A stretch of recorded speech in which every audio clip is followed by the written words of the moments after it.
Good morning again. This is Pastor Mark McDonald with First United Methodist Church of Batesville. We are on day 3 of week 11 of Experiencing God. As I shared yesterday, this is a two-part. So I'm kind of moving straight through that, and we're moving from yesterday's study of the parables as a way where we start to understand that we can live in the kingdom of God right now, even though it's not fully realized or fully brought before us. We can start to see glimpses of that. Today, the workbook is going to ask you to go into some more depth on a parable or two of your choice. So I encourage you to take some time today, really set it aside and dig into that and ask yourself what that's saying to you. But the second half of today's lesson is an exciting one because it talks about kingdom principles. I'm excited by it because it goes to one of the main passages that I have come to love and live by. It's in Matthew chapter 5, 6, and 7. You know it as the Sermon on the Mount. It starts with the Beatitudes, and then it moves through lots of understanding about the principles that Jesus teaches us are kingdom principles. So that Sermon on the Mount is a powerful one, and you know some of those. I mean, it says, don't worry about your life.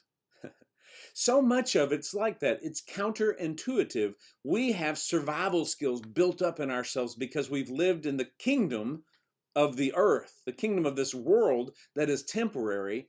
The kingdom of God is not temporary. It is everlasting, meaning that it has begun, but it goes on for forever. And as we start to realize that, we find out that we start to see the world differently, we start to live differently, and everything that we do within the kingdom of God seems counterintuitive to the way that we've been taught to live our lives. So we're taught that the most power is found in humility. The greatest recognition we have is when we humble ourselves and serve others. The way that we gain in the kingdom of heaven or the kingdom of God is by letting go. The way that we are filled up with God is to empty ourselves. The kingdom is very different from the way that the world teaches, the kingdom of heaven, the kingdom of God. That in the kingdom of this world, we're taught to make a way. We make our way. We make our own things. We make our destiny. Seize the day. Carpe diem. It's up to us. But in the kingdom of heaven, we get to let go of that sense of survival and desperation and struggle for what we want, because God's promise is to provide all that we need and then more.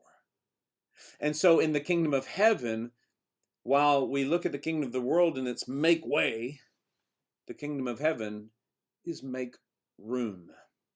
The challenge of today's lesson is to learn to live differently, to learn to let go of things, to empty ourselves of the worldly kingdom, and to make room for God to bless us in a most powerful way.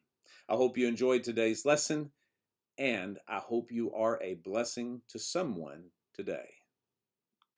Hey everybody, it is Mark McDonald with First United Methodist Church of Batesville here for day 2 of week 11 in Experiencing God. Today we begin a two-part again, where we have two days in a row that are very related to each other about the kingdom way, what the kingdom of God is really like. So today, as you get ready for this, I encourage you to go to your memory verse and spend some time with that, and then begin your study. Today, we're talking about the kingdom of God. And we're doing that all week long. The kingdom really is defined as an area or a territory ruled over or reigned over by a king or a queen.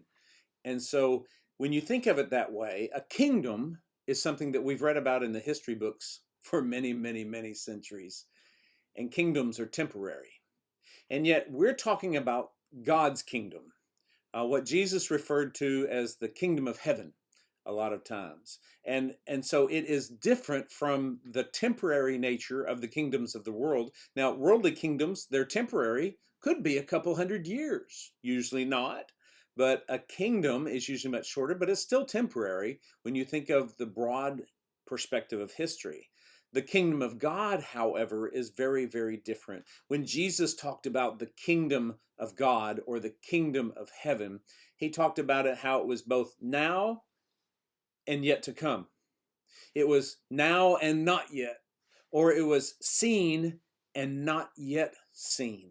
There was a mystery involved with that. It's hard to explain because, as Paul said, we only see it dimly now. Someday we'll see it fully, but now we can't really understand. Just like yesterday we talked about doctrines and how they're our human attempt to explain something of God. Understanding the kingdom of God is impossible to fully do. And so when Jesus talked about it, he talked about it so many times in parables. Now, parables are fascinating, and today in your study, you're going to have a chance to look at several parables that Jesus told that related to the kingdom of heaven, to what we are called to expect in God's kingdom. But here's the secret of our lesson today.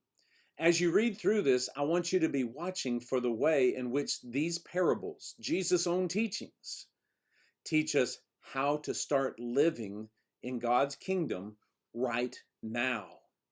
Even though it is not fully realized or fully understandable, as we start to look for the kingdom in the ways that Jesus taught us to look, we start to see signs all around us. And it changes our entire outlook on what it means to trust God.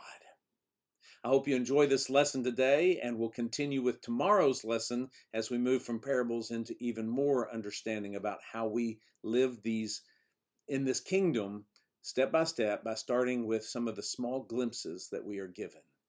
Have a blessed day today, and of course, be a blessing today.